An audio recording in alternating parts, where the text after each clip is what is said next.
Hello, my name is Austin Belzer, and welcome back to the Austin Media Podcast. Before we get into the main show, I have to tell you how you can support my work. The way I fund my work, whether it be a review of a movie I rented or paying for Zoom, my Patreon is the way you can help offset those costs. Patrons like Ambula Beulah, Brian Scuttle, David Walters, Joseph Davis of Sip Pop, Matthew Simpson of Awesome Friday, Tom Blackburn, and more. Help make episodes like this possible. So thank you to all of my lovely patrons out there. Beyond financial support, you can get some pretty sweet perks. Whether you're into 48-hour early access to my reviews and this podcast, monthly surveys, giving direct feedback, commentaries, and just about everything in between, consider becoming a patron for as little as $1 a month at patreon.com/AustinBMedia. You can also save 16% if you decide to subscribe annually. On top of that, if you're not ready to subscribe, you can get a 7-day free trial on every tier I offer. With that said, let's get to the show. Hello, my name is Austin Belzer, and welcome back to the Austin B Media Podcast. Now, before you ask, no, this is not a repeat upload. Once I learned that Barbie was going to be coming out on Blu-ray, 4K Blu-ray, DVD, and all the other accoutrements on October 17th, I reinvited Alise Chaffins. I always get your last name wrong. Chaffins, right? Chaffins. Yep. Okay. So I just knew I had to invite you back on the podcast to talk about all the spoilerific things we couldn't get into on our main podcast episode. So with that said, hi Barbie, welcome to the podcast. Tell everyone about what you've been working on since last time you were on. Oh, a lot of the same. I finished the manuscript for my Ted Lasso book, so that is out with some first readers to kind of get feedback on. So continuing with that. And then just like enveloping myself in all of the terrible horror movies of 2023. Since we're coming here in the middle of spooky season, and horror is one of my favorites. So that's pretty much it. But Yeah, yeah, I saw your review of what was it? Totally Killer? Is that the new Prime yeah, Video?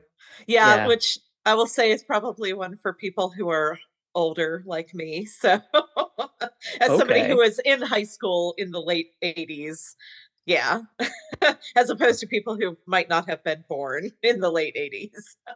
Okay. So, Because yeah. isn't it because I thought I read somewhere, maybe it's a different movie. Um that either a producer or the writer or the director did he have something to do with Happy Death Day or something like that? I think the producers, I think it's a Okay. Bloomhouse. But what I love is that the director also directed Always Be My Maybe, which is one of my That's other it. favorite movies. And I just love that she did a rom-com and now she's doing this like horror movie because those are two of my favorite genres. So I feel very like in it with that. So that was pretty exciting. Yeah, I think I got the two conflated. I was like, I think that he's directing something else this month or something like Mm, that. possible. Christopher Landon, I think his name is. But yeah, I need to check that out because I did like Always Be My Maybe. It's the great generator of memes in the past, what, 4 years since it came out? Something like that, yeah. The Keanu Reeves always be my Crying. maybe one of the best cameos. It's up there. But with that said, you've got that, you've got the manuscript out to readers. I think you've also published some other things, but follow her Substack. Yeah, it's a really good read. She releases more reviews than I do, so definitely check it out. I think it's MacGuffin or Meaning is the name of it. That's correct. Yeah. But with that said, let's take a trip to Barbie Land. Yes. Always. So speaking of that, let's just get into Barbie Land and yeah, let's just get into Barbie Land. Hmm. So first and foremost, there's this juxtaposition between Barbie Land being this idyllic kind of utopian society where there's like President Barbie, Nobel Prize Barbie, stuff like that. And then in the how that contrasts in the real world, especially as we get to Ken. So what do you think of that juxtaposition between the two worlds, so to speak? Well, I feel like Barbie Land is stunning. It's one of my favorite things I've just seen on screen this year. I think I mentioned it last time that like comparing it to Wes Anderson's Asteroid City, and he has fantastic style, but goodness, I absolutely adored Barbie Land. The juxtaposition between the two, I love how they traveled between the two. I thought that was really cool. The real world was interesting. I'm not sure how you make that change work really well. I'm not sure if they totally nailed it, but particularly going to, LA, which is typically seen as kind of a plasticky kind of place also, and I think that might have been part of it, but I don't know. Like, yeah, what do you think? Because it's a tough one for me to kind of assess. Like if you think about it in that context of, and trust me, we're gonna get to Ken. It just kind of shows, okay, here's who Ken could be if if people adored him and things like that. And I think it works in that respect, but not very many others. Right. Yeah, stylistically, I wish there had been more of a contrast. I guess that I think that was probably the hard part for me is that it feels real compared to Barbie Land that feels not real, but I don't know, not I guess I would have expected something maybe grittier looking or like the lighting to change a little bit more or something. Yeah. And in terms of that, it really kind of doesn't. It's closer than I would have expected, I guess. Yeah, it's interesting you mentioned that because, I think if you're going to do it, I think you would say, "Hey, this is pink and this is like gray. It's just Right. devoid of all color." Even if you, ooh, something interesting would have been if they shot it in black and white, maybe, or something like that. I don't know, something That like or that. yeah, or just have like and I don't know, I'd have to like watch it again and pay attention to see if only Barbie wears pink in the real world. I'm not sure. I genuinely am I can't remember. But I think that could have been something. I don't know, some kind of way. It just feels like yeah, there's just not in my mind as much a separation between the two, but Yeah, Barbie I Land think, is just a wonder. So yeah, yeah, I think to your question about clothing, I think she's the only one who wears bright colored clothing. mhm. Because I think when we get to Gloria, she's kind of wearing pastel kind of colors, and obviously the suits at Mattel are wearing these kind of gray, black kinds of things. Even though I think their whole office at Mattel is like black and something like that. Yeah. And then like the inside of the Barbie, what would you call that? The Barbie den, the Barbie boardroom is Right. pink. Yeah. Um, but getting further into, I guess, the juxtaposition between the two, and actually something I was thinking about was when you were talking about setting it in LA. Mhm. What if they dropped Barbie off in the Midwest? How different would that movie be? I mean, to me, that would be interesting just because, yeah, I think, yeah, I don't know. Like I said, I just felt like there was kind of a miss between that. Midwest could have been really interesting to like take it outside of a city entirely. Yeah, I think that could be kind of a cool way to show that too. But I mean, if you've got to go to Mattel, which I guess is part of the problem anyway. Yeah, As we discussed before. So yeah, it's interesting. I don't know. I think there could be some different ways to do it. I mostly just wish even if they had just used some kind of filter just to give it a little more shadow or something. That's really it. It just feels lit almost exactly the same between the two. It's definitely not, yeah, but it's close enough that I wish there had been just something a little bit more there. So, yeah. The sky is the same color, I think. yeah, It's like, okay, now I can't differentiate but the sky of Barbie world and real world. right. Um, Even though I think Barbie world is maybe painted on. Is that what it is? I think so, yeah. Yeah. Yeah, just I don't know, the whole thing, like, when they roll out in the rollerblades in that first scene when they're like, "Oh, now we're in the real world." It's like the only thing that really makes that different to me is, like, the reaction of the people there to her, to Ken. That seems to be the only significant thing. Yeah, I wish stylistically there'd been a little bit more separation between the 2, but it does, and maybe that was the point, is to just show the difference between the 2 is largely based on attitudes and stuff. Maybe that was the point of it, I'm not sure. Yeah, maybe. Yeah. I'd have to ask Greta Gerwig, so if, Exactly. Greta wants to come on and, do we can do a 3rd Barbie Yeah, podcast and, absolutely. uh, or, Ryan Gosling, I'd be fine with that, Yeah, there you just go. at talk to Ryan Gosling for 4 hours. Yeah. Uh, but since we're already talking about, like, LA and the location of the real world, how did you feel about and I think the movie kinda goes out of its way to call this out, is the catcalling on Venice Beach.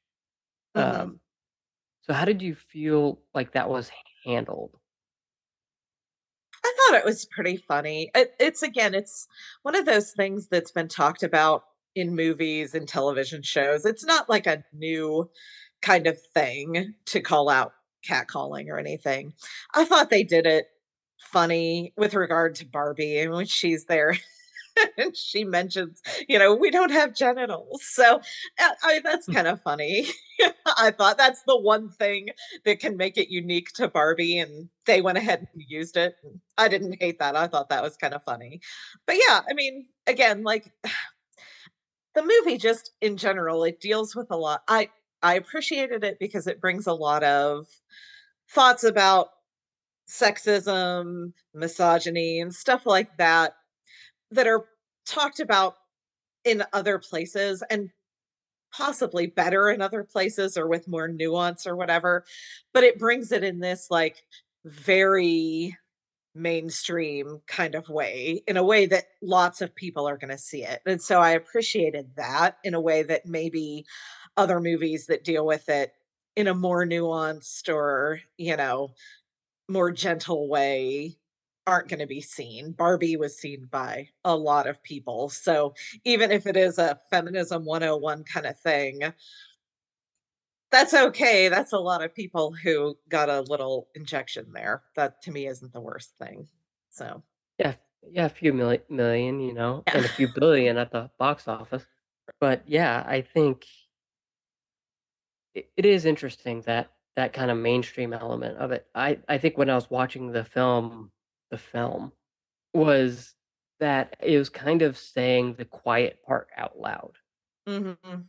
Uh, like there's a joke midway into Ken's journey, or I think maybe at the beginning, kind of like when they first go into the real world, and Ken guys kind of goes off and does his own thing, where some there's like a joke about like, oh, it doesn't work like that anymore, at least not any or something like that.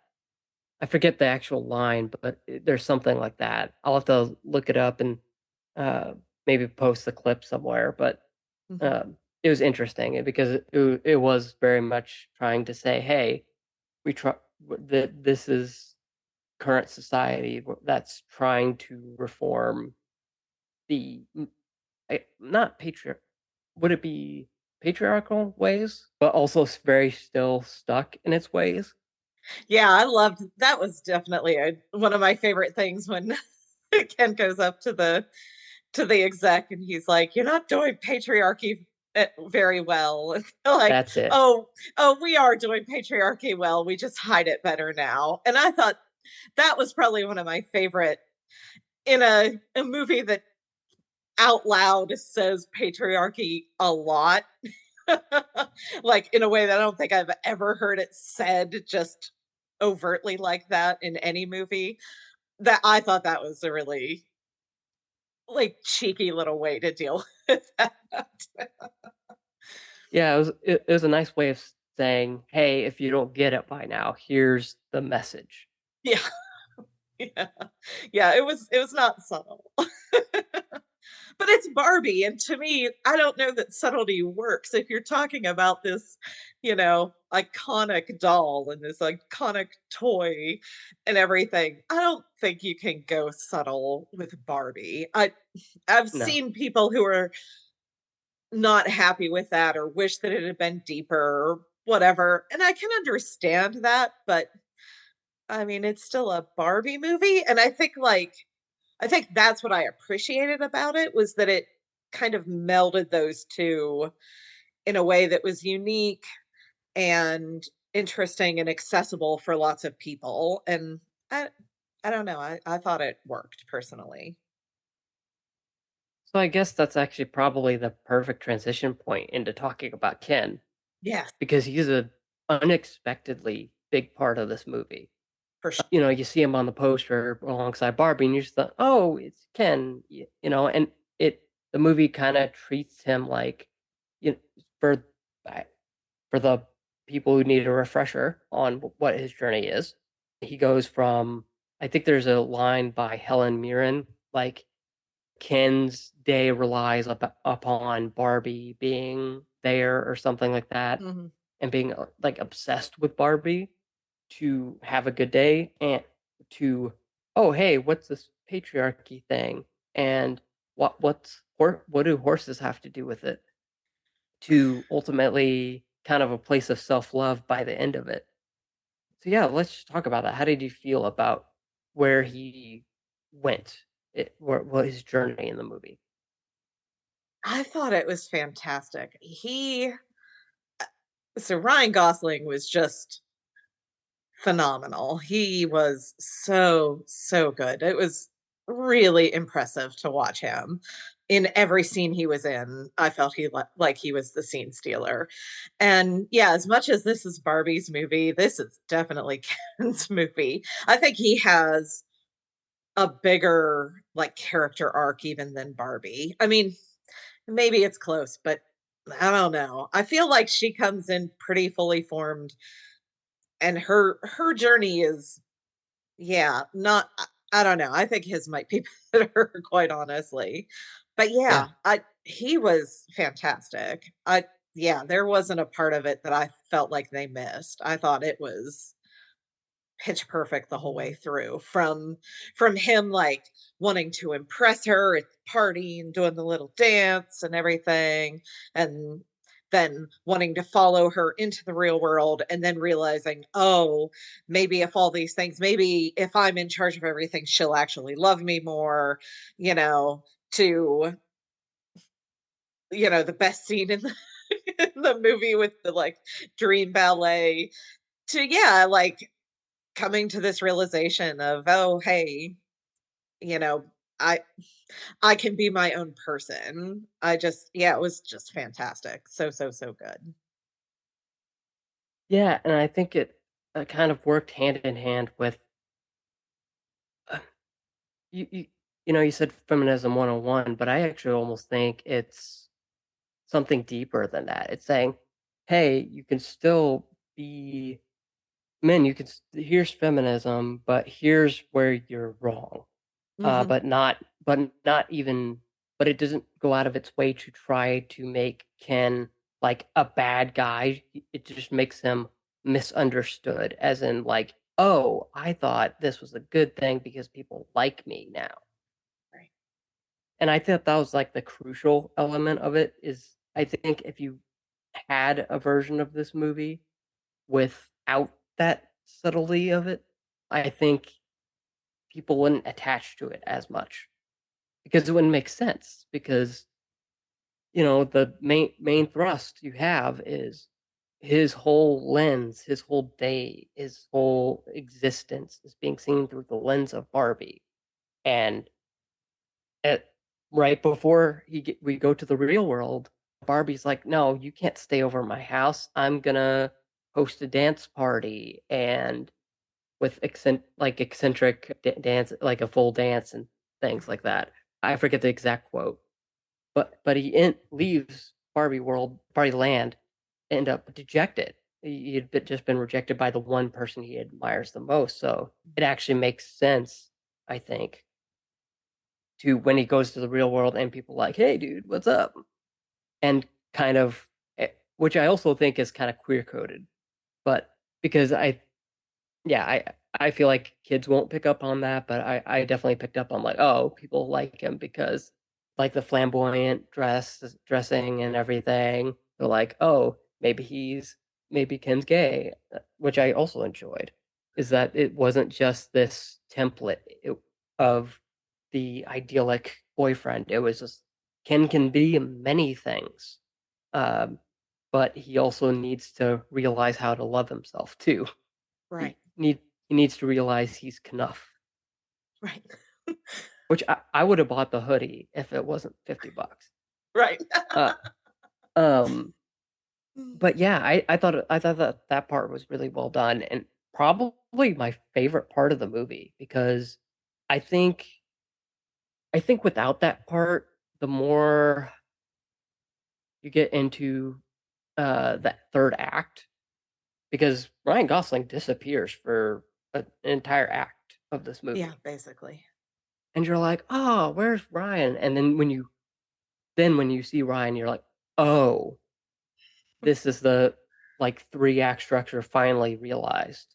And I think, yeah, I'd echo your statements. I think he did a really good job, and I hope that's enough to put him on the supporting actor list. I haven't looked at the WBFYC site, which is up, by the way. I haven't looked at it yet, or at least not in detail. I have looked at it, just not in detail, with like the categories and everything. But Hmm. I don't know if they have him in supporting actor yet. I'll have to I look. hope so. He's, mm, yeah. I mean, it's one of my favorite performances of the year for sure. So, and I think you touched on something too that I think is really interesting. And it's the idea of intent. Because I think a lot of times when you start talking about some of these big issues like feminism and patriarchy and all this stuff, it can feel like, oh, there's just a lot of like ill intent in it, or I'm trying to do these things, or whatever, allowing this to happen, or whatever kind of ideas are happening. And I think a lot of times it's just, this is just the culture we grow up in. This is just kind of how it is. And so you have a tendency to just accept this is how this works, this is how this exists. I don't think Ken goes into the patriarchy and taking over Barbie land and making it Ken World or whatever it was. Kendom, is that what it was? I don't I remember. think so. The Is Mojo it the Dojo Kingdom? Casa House, whatever. You know, he didn't go there necessarily with negative intentions. His goal was just to have Barbie notice him and love him as much as the other people out in this world that does have patriarchy. And he goes, oh, maybe patriarchy's the thing that will make her love me. And so I don't think he's doing it from this negative, I hate Barbie, I hate women, I hate the Barbie society kind of thing. I think it's just, this is what looks like will work for me. This will get me to my end goal. And I think if I'm taking something from the movie, that would be one of the things that I would look at is, hey, how are some of the things that maybe we're ascribing negative intentions to, maybe that's just the way things are. And what we need to do is, instead of like screaming patriarchy, screaming feminism, whatever kind of things, say, this is how this hurts you. This is how it hurts me, how it hurts both men and women, how it hurts everybody here. And what's the way that we can get to these things without some of the, look beyond some of these structures that we have. I guess that would be the other thing for me is, how can we do that better? And I thought Ken's journey in particular does that really well. Yeah, and it never really talks down and puts it simplistically, like just a blanket statement of men bad or Right. something like that. And by the way, I don't have a problem with that, but it tends to lack nuance when Hmm. you just reduce it down to like two words. So having something where it's like, oh no, he just wants Barbie to notice him and Hmm. to say, hey, maybe I don't have the dance party tonight. And I think what's heartbreaking in the way his story ends up, at the very least, because I don't think they're doing a sequel to this movie, and I don't think you should. But at the end of the movie, he doesn't get like any semblance of it's more of a message of, hey, work on yourself. I've got to go be who I need to be. Right. Yeah. But yeah, it's kind of Yeah, ends on he a dour note for Ken. It's like, hey, you know that person you're trying to like have the object of your affection for the entire movie? Now she's gonna go and like do her own thing, right. Yeah, he does not get the girl at the end. which is nice. Yeah. It's depressing, but it's nice. Yeah. Yeah. Well, yeah, I thought that was I did think that was kind of interesting that at the end. And one of the things that I love about this movie and the marketing for it is that you go in and they talk about, Barbie's everything. She's everything. And he's just Ken. And it's easy to look at that and look at it in terms of the context of, the toys and whatever, because it's definitely Barbie and then Ken is just an accessory. Like Ken doesn't do things. Like it's all Barbies. And then you might have one Ken to your like as a girl who had Barbies, I had a bunch of Barbies, and I think we had one, maybe two Kens. Like, I didn't have Kens. I mostly had Barbie dolls. And I think that is true of most people. Most people don't have a whole bunch of Kens and a Barbie. You have mostly Barbies and a Ken. And so it's easy to think, oh, Barbie's everything. He's just Ken. And that is part of it. But then at the end, I love how they kind of flip that to, especially when you get to Gloria America Ferrera's speech.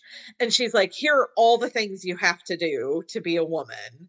And it's kind of that everything flipped negative and just can almost be a positive of like you can be Ken without Barbie, without somebody else to like validate you. And I just thought that was really interesting because yeah, you have one perspective going in, but I think the movie flips those a little bit and I think that's just that to me is some very nice writing.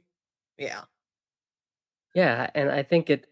Yeah, and I hope the screenplay gets uh noms I to don't at the very least. adapted or original. It is so hard for me to imagine it's adapted, but I know I've seen it being talked about as that since Barbie's an existing IP. But So let me check real quick. yeah, because I'm curious because it feels like it should be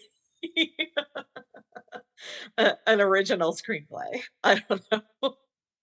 Yeah, one second while I look this up.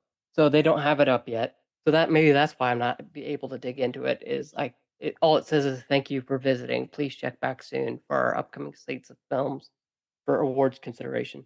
That's all it says. Okay. Yeah, I will be very anxious to see where that one goes because it feels like it could. Uh, I've heard it floated for both, so I'll be very anxious to see where it ends up. So I think it's going to be adapted Yeah. because not Knives Out, Glass Onion was adapted. Okay. So just based off of that alone, and I think what was the I forget what the argument was. I think it was because it was a sequel to Mhm. Knives Out. It went under adapted or something. There was like some technicality. Right. It was razor thin, but that's how it was submitted. It because it was like you said based on something, like based on Knives Out or something like that. Yeah, and that's I think you're probably right. I think it'll be because it's based on, Mattel's Barbie or whatever, even though it does not feel like it is. So It does not. but that's okay. Um, It's fine. but that's actually a good segue to Ruth Handler. Yeah, Like the avatar or whatever you want to call her of Ruth Handler, the inventor of Barbie. right. So how did you feel? How did you feel about her? In the movie. I liked her more or less. I thought she had some really beautiful moments. Like she had some of the heart moments. I guess, yeah, it's tough because one of my absolute favorite scene in the whole movie, like if I'm looking at the whole thing and picking a favorite moment, it's Barbie on the park bench and she's trying to like connect to whoever it is that's making her feel all the things that she's feeling, that's giving her her existential crisis. So and she's sitting there and she's just trying to like connect, and then there's this old woman to her right, and she turns to her, she says, "You're so beautiful." She says, "I know." And it's just this like lovely moment of just seeing the humanity of everyone, particularly people we may not necessarily look at and find attractive or whatever. And I feel like the inclusion of Ruth maybe a little bit diluted that to some degree, because I think that's such a great, beautiful moment. I know that like Greta fought to keep that in the movie. I think the execs had said, no, we want to dump that. It's just too slow, which I could see. It is like a quiet moment in the middle of a pretty, fun movie. And so there's a little part of me that says maybe I feel like Ruth maybe dilutes that a little bit, but even so, I don't know. I still kind of like her as the creator, having her there. I just wish there had been some kind of way to like mesh those two better. I don't know. It just feels a little bit disjointed in that part. That's exactly what I was gonna bring up. I was like, maybe have a scene where, gosh, I can't believe I'm bringing Star Wars: The Rise of Skywalker into this. So I guess spoilers for a movie that is now 4 years old, but there's a scene when Emperor Palpatine gets introduced, and he's like, "I've been every voice inside your head, Snoke, Darth Vader." I think there was another voice. Anyways, I wish there was kind of like a moment like that, where like the lady on the park bench transforms Animorph style, I guess, Yeah. into like Ruth Handler. That would have been a good way to connect it, because otherwise, Greta, going back to the bus scene, Mhm. waiting for the bus and fighting to keep that. I believe her exact quote was, "I don't know what this movie is without that scene." Right. And I Yeah. feel like connecting Ruth Handler to that would have really cemented that, and maybe have, I don't know, kind of put more connective tissue into it. But yeah, I don't feel like Ruth Handler was necessary. It felt like less of a Greta Gerwig thing, and more of a, "Hey, we're Mattel, and this is like the start of our big franchise, like film." They have like a Hasbro Films thing going on Mhm. where they're trying to make Rock'em Sock'em Robots into a movie and stuff like that. Which there was a Rock'em Sock'em Robots movie. It was Was there? called it was called Real Steel. Oh, I have not seen that. You should. It's a good bad movie. Oh, I love good bad movies. Yay. It's got Hugh Jackman in it. It came out in 2011, I think. Right on. One of my first advanced screenings, back when like they would show things off and the VFX wasn't finished to the public. Mm, But anyways, yeah, I get going back to Ruth Handler. I just don't think she's super essential to this movie.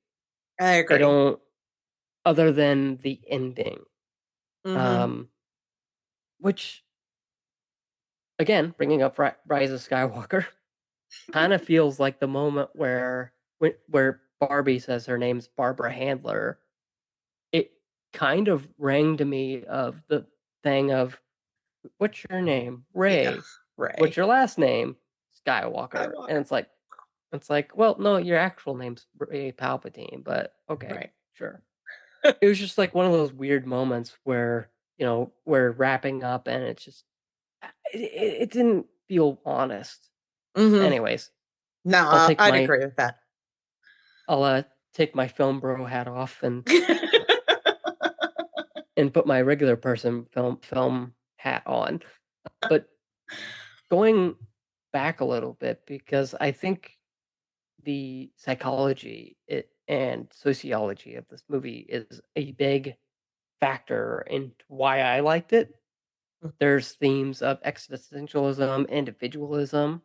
Let's see. Let's tackle existentialism, the big one first. Big one. Yeah. So Barbie has worries of dying. She's at a dance party and she's like, "Do you guys ever think about dying?" Right. And then, somebody mentions like you'll get fat and you'll get like this thing called cellulite and things like that, Right. which I think ties a little bit more into its, you know, feminism 101 theme. Right. But what did you think about how that was handled? You know, what did you think? I thought it was kind of interesting, especially when you get to the part where it's not Sasha who's, playing with Barbie, but it's Gloria.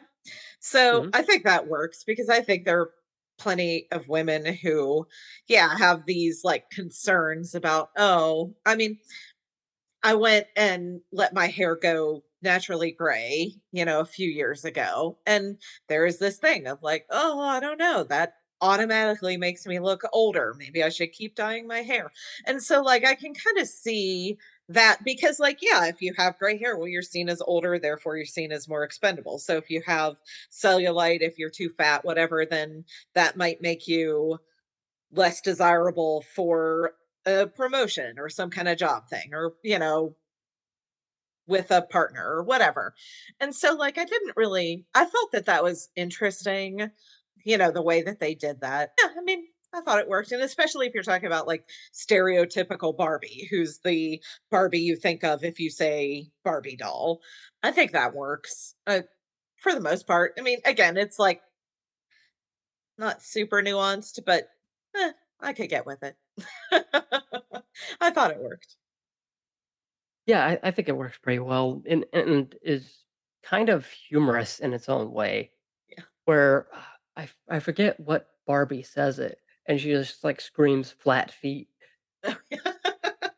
Um, RNF is so fantastic in that moment. I love it. that's who it was. And gosh, somebody made a joke about that scene. They're like, "Did Quentin Tarantino direct these scenes?" What I But did Oh no, what I was gonna say with regard to the flat feet thing, what I loved about that was when she went and she's walking up to Weird Barbies and she has the heels on again and she's like, "Oh, I would never wear these if I didn't, if my feet didn't already do that. This is so mhm, uncomfortable." I thought, "Yes, exactly. If I never wear a pair of heels again in my life, that's fine." yeah, but yeah, I think it tries to deal with very serious issues in a humorous way, where it's like, yeah, she she's joking about dying and getting cellulite. No, those are her concerns, not like, can I survive? Do I make enough money? Just, oh, eh, am I gonna die? Right. But you're talking, well, and we'll get to Gloria really soon, I Mhm. promise, because I do think she's another big part of this movie.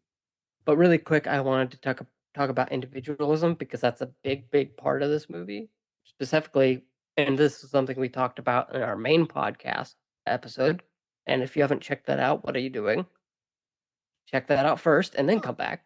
yeah. Come on. I even made like I even like colored the background to be Barbie pink. Come on. Yeah. Eye catching. Which which I did not know was an actual color that is actually named Barbie pink. Right.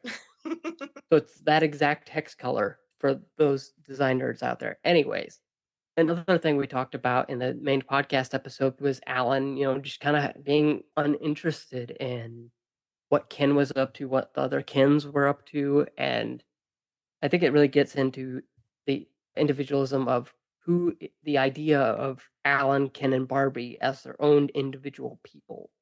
So, how did that work for you in respect to the overall themes of the movie and just in general? Yeah, I thought it was really, really good the way that they did that because there's something interesting because at the beginning everybody, I mean, and they openly talk about it. We talk about Weird Barbie, behind her back and to her face. Like, would Yeah. call her weird Barbie, behind her back, but also to her face. And I thought that was funny. But there is like Midge is over here, Alan is over here. And the only people that matter are the Kens and the Barbies, the people who are at least alike enough to all be Kens and all be Barbies. And as it goes, you have these characters, and by the end of the movie, we're seeing them integrated in. It's like, oh, weird Barbie, you get to come live with us, you get to be part of this. I'm sorry we called you weird, whatever. And there's this thing of like, yeah, our collective identity as Barbies, as Kens, becomes less necessary because it really can't be that. And like, we have to, it's interesting, yeah, in this like collectivism kind of idea of having people coming together as a community, but we need everybody to bring their individual selves to it. And so I thought it was kind of neat because sometimes you get into individualism and it's, I'm just going to go do my own thing and I don't really care about anybody. But this is like, we need you to be your individual self and bring that to the group. And I thought that was done really well. Yeah, and I think, I don't know why I'm thinking about The Good Place, maybe because it deals with some of that a lot, Mhm. which go watch The Good Place, it's probably on Peacock or something like that. It but the way this handled it was very well done in not such a selfish way that, Good Place was like, "What if you just completely acted for yourself?" And this was more of like, "Hey, who is Alan? Who Mhm. is Ken? Who is Barbie? And why are they named different? Why is this stereotypical Barbie? Why is this Nobel Prize Barbie? What are the other ones like President Barbie, something like that?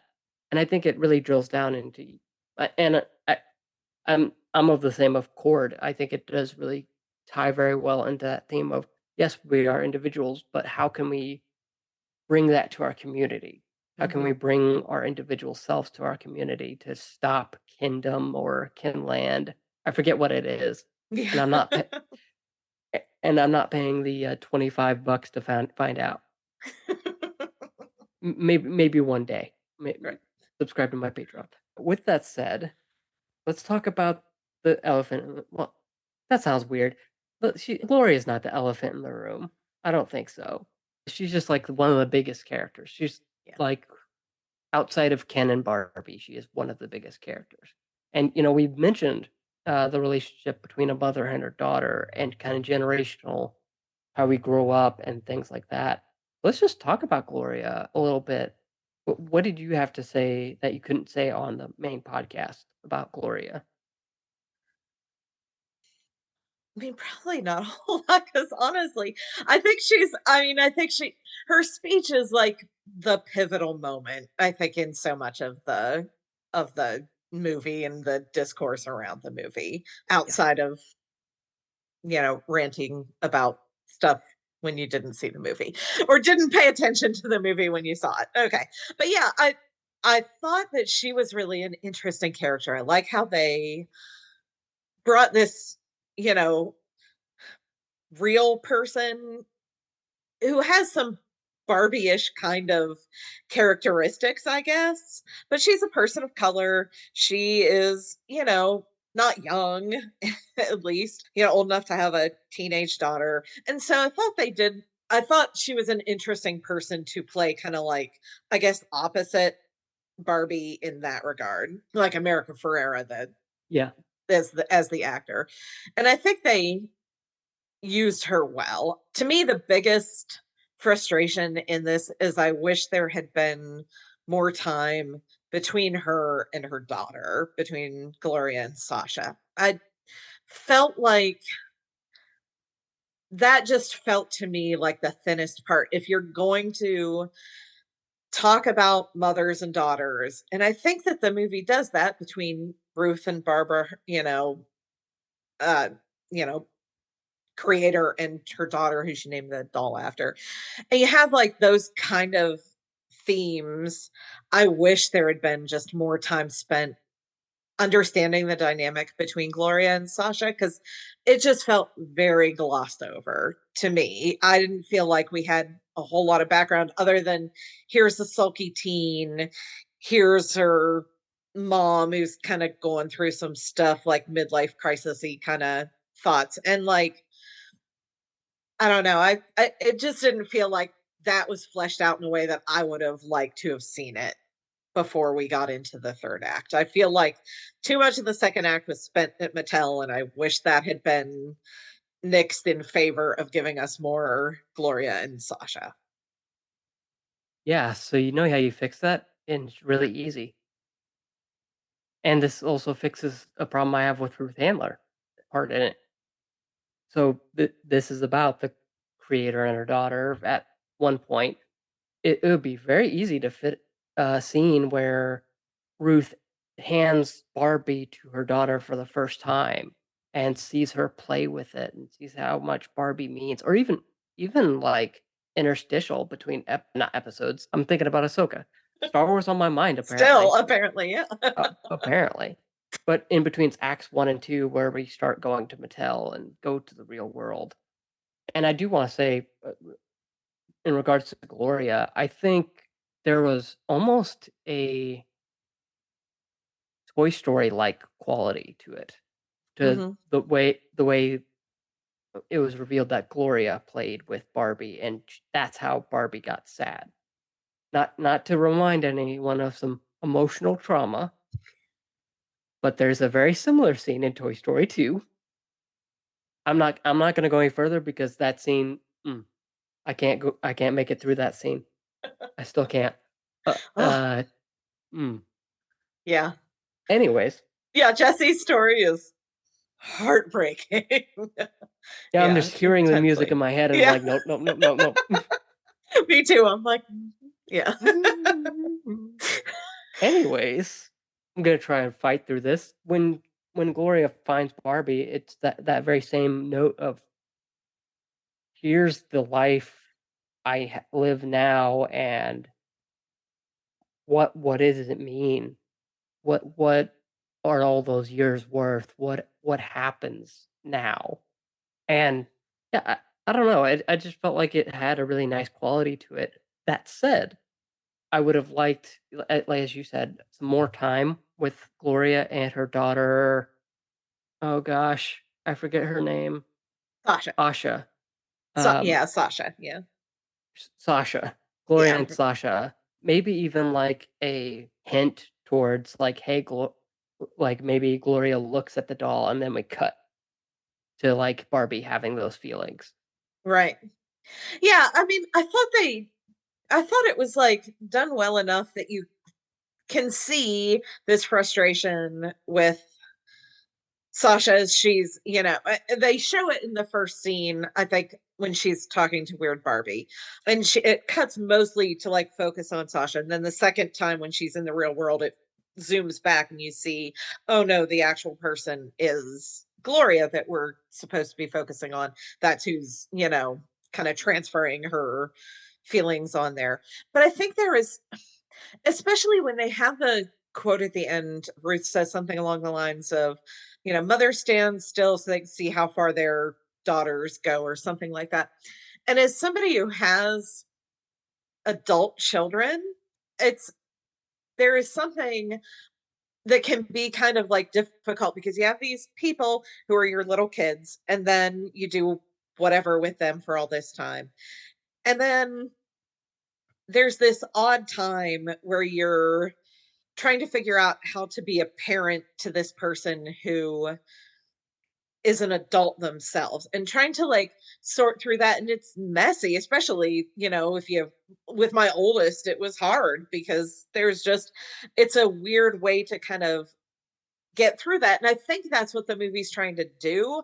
I just don't feel like it's super clear in the way that it does that. I wish it had just been a little bit, I don't know. That I just wish more time. I just wish everything with Will Ferrell wasn't in the movie. That's all. It's not that those parts are bad. They're just, I think they take away from what the movie wanted to do. I mean, I know they had to do it to whatever with Mattel probably, but eh, I'll say it. I think you can cut that Mattel stuff out of the movie, and it makes no difference no, I agree. There's no, it adds nothing to the movie. Yeah. because I mean, I'm trying to remember, but I think Will Ferrell and the Mattel crew, and I'm just gonna call him Will Ferrell because he has a very forgettable name, Yeah, and I don't even know what his character's name is. like I might as well call him Lord Business because it's the same character from Lego Movie. But yeah, I think he arrives in Barbie Land and then he's just chill. And he's like, "Oh, you just came back by yourself. Okay, I'm gonna Yeah, leave now." Like, yeah, "Oh, okay." Then again, I think it's one of those things where, and maybe you meant this when you were saying like that's a Mattel thing. I also think this ties into the Ruth Handler thing of just not really fitting with the movie, right.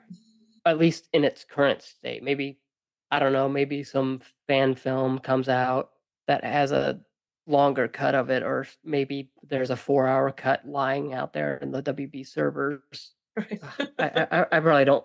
I probably should be careful with saying that because the last time a 4 hour cut was on WB servers, it had a whole thing. Right. It was a whole thing. But yeah, I do you yeah that's all I've got really on Barbie as Mhm. far as spoilers go. What do you do you want to bring up anything else that I maybe missed? Yeah, the only one thing I love at the end, and I wrote this quote down when I went to see it. I was looking through my notes on my phone, and this quote like grabbed me when I was watching the movie. And Sasha's talking to the Barbies, and I think they don't. They're just ready to leave. I think Gloria's just ready to head out. And Sasha says, "Even if you can't make it perfect, you can make it better." And I thought that was such a beautiful line. I'm just a sucker for a good line. And there are so many that like are said through the movie, but that one is like that's not one that I've seen out memed a whole lot. But I just really love that. And I think that to me is what the movie's about is no, we can't, you know, Barbie's never going back to stereotypical Barbie. She doesn't that's not her journey is back to, this place. Barbie Land is changed after, the Mojo Dojo Casa house. Like it's not the same anymore. Like it's similar, but it's not the same. And like the perfection that they thought it was it doesn't really exist and it wasn't really perfect to begin with. But now it's better. It's not perfect, it's better. And I just think to me, if I had to boil the whole movie down to one line, that's it.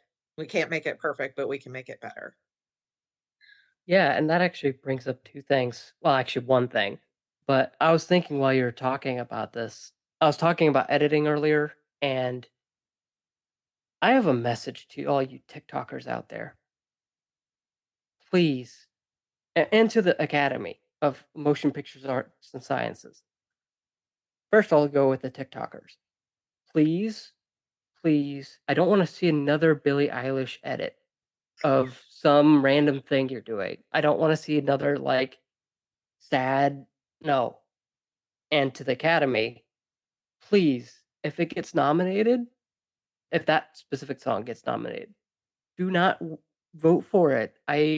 That is so similar for to her other song, No Time to Die, for me at least. And then the other thing is, I don't know if you're watching. The reason I was doing like this is for whatever reason, when you were saying that quote, the Wicked song for Good started playing in my head. I'm like, Oh, who can know if I've been changed for the better? right. Maybe because I've been thinking about High School Musical, the series, and they sing that at the end of the series, Okay. like at the very end. But who knows if Barbie Land has been changed for good? I think so. But because I knew Ken. But anyways, jokes aside, I really love this movie. It's one of my very few 5 stars, and I am also a sucker for a good line. Like, what's that like? But we're talking about this line a lot, and it's been online a lot. The speech of Gloria and the bus scene. Those are the two standout moments where if that is not an Oscar clip, for that's a crime Yeah.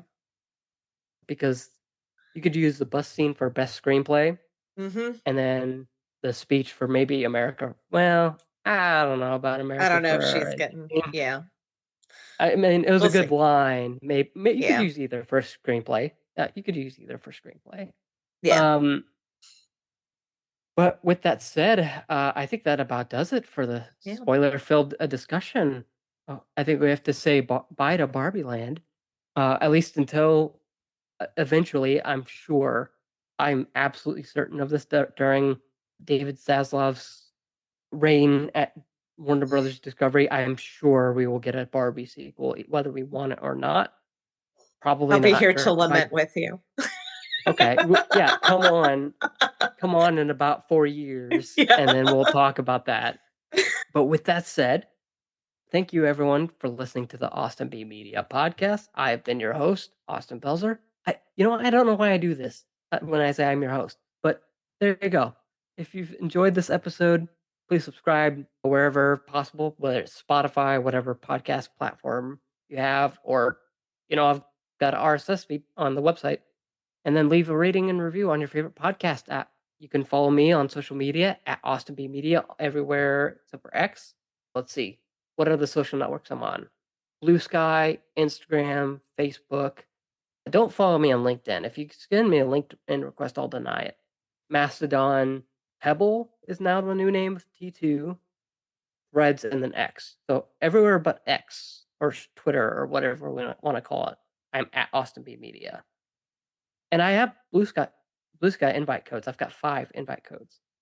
So, but I'm most active on Threads, so follow me there if you really want to get real-time updates. But at least let me try that again. Elise, where can people find you? I am not on X at all, but you can find me as Alise Chaffins. Most places on TikTok, I'm Alise D. Chaffins, but I think everywhere else I'm Alise Chaffins. Yeah, my Substack, that's probably the best place to find me. And that is alisechaffins.substack.com, or you can search for MacGuffin or Meaning. So, yeah. And hopefully soon we will have a new podcast coming out, Best Worst Movies. I am talking with some folks in the next few days. So, yeah, look for that, but not quite yet. I know my movie, Oh, yay. Real Steel. I can come on and talk Oh, about there that. we go. Well, that's it. Perfect. But yeah, thank you so much for joining me. Thanks for having me.